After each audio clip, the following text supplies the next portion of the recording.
చిన్న టమాటాల చారు నేను అప్లోడ్ చేస్తే వ్యూస్ బాగా వచ్చాయండి. అందుకే మళ్ళీ మా అమ్మమ్మ వచ్చింది, అంటే మా చిన్నోడికి కూడా తల్లి అయింది కాబట్టి వచ్చింది. మళ్ళీ తీసుకొని రమ్మన్నాను, ఈసారి ఎక్కువ క్వాంటిటీలో తీసుకొచ్చింది. తీసుకురమ్మంటే అసలు ఈ చారు అయితే ఎంత బాగుంటుంది అంటే చాలా బాగుంటుందండి.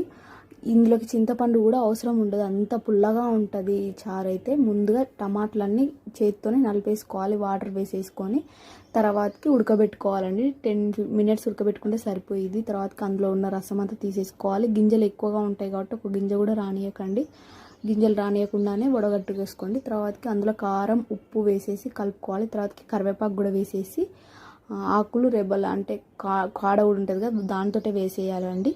మసలేటప్పుడు పోపు పెట్టుకోవడమే.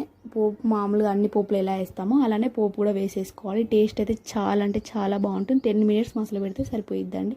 ఖచ్చితంగా మీరు కూడా ట్రై చేయండి. ట్రై చేశాక ఎలా వచ్చిందనేది ఖచ్చితంగా కామెంట్ చేయండి. సింపుల్ అండి, అన్ని రసాల కంటే ఈ రసం చాలా సింపుల్. ఓకేనా, బాయ్ ఫ్రెండ్స్.